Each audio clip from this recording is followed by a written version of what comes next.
আপনি যখন একটা সিনোসিস দেখবেন, নাইজেরিয়া হয়তো একটা উপস্থাপন করছে, বলবে দিস ইজ আওয়ার অফিস। আপনি আবার আরেকটা অ্যাপসে ঢোকেন, চায়নারা বলবে এটা আমাদের অফিস, ইউকে বলবে আমাদের অফিস, কারণ তাদের তো এটা ক্রেডিটেড জায়গা, আমাদের না দেউলিয়া হওয়ার জায়গা। বাংলাদেশে এজেন্ট যে আপনি ধরতে পারবেন তা না, এজেন্ট তো অবশ্যই আছে। এরা এই যে গ্লোবাল নেটওয়ার্কগুলি, যারা গ্লোবালি ট্রান্সলেশনাল ক্রাইম করে, তাদের তো সব জায়গায় এজেন্ট তৈরি করা। এই এজেন্ট যেদিন আমরা ধরে ফেলবো, সেদিনই তো আমাদের ক্রাইম ডিটেক্ট হয়ে গেল।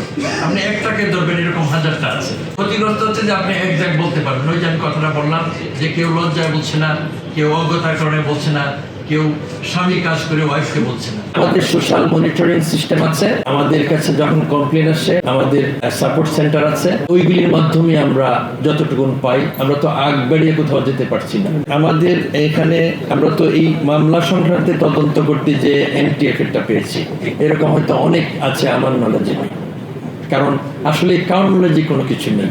যখন ভিকটিম আসছে আমরা সেই পার্টিকুলার ইস্যু নিয়ে এগোচ্ছি না। এখানে লিগাল অ্যাডভাইজার আছে, মাধ্যম আছে। আপনি জানেন, আপনার কোনো ভাই যদি ইংল্যান্ডে আপনাকে টাকা পাঠায়, ধরুন ঈদের আগে জরুরি আপনাকে একটা টাকা পাঠালো, ওখানে কিছু ইন্টারন্যাশনাল মানি এক্সচেঞ্জ অর্গানাইজেশন আছে, সেরকমই একটার মাধ্যমে আমরা এনেছি।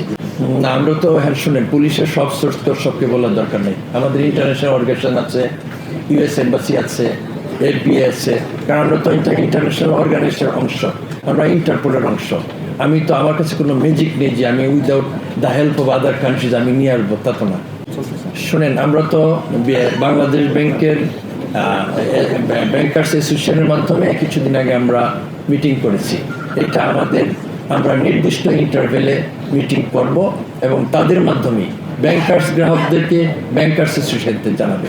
আমরা সিআইডি থেকে যেমন আপনাদেরকে জানাচ্ছি, you are the vehicle for informing the country. সবগুলি যে মোবাইলের মাধ্যমে গিয়েছে তাও না, কিছু কিছু কিন্তু এজেন্টের মাধ্যমেও দিয়েছে। টেলিফোনে আমি ওখানে আছি, এখানে দাও, আমি এটার খুব কাছের লোক, আমি এটার সাথে আমি লাভবান হয়েছি, ইভিলির মতো, পে টু এর মতো।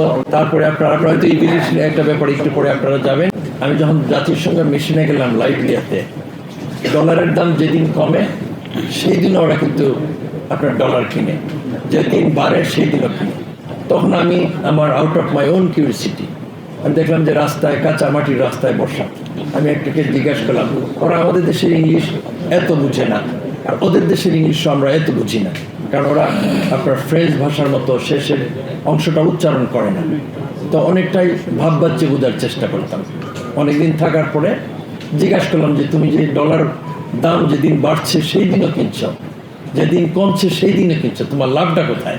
তখন সেই কথাটা বললো যে আমার লাভটা হচ্ছে ওই যে ব্যাংকের রেটটা যে আপডাউন করে, ওখান থেকে আমি অংশটা নিই।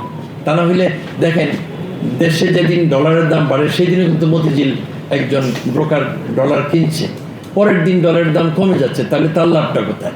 এইখানে।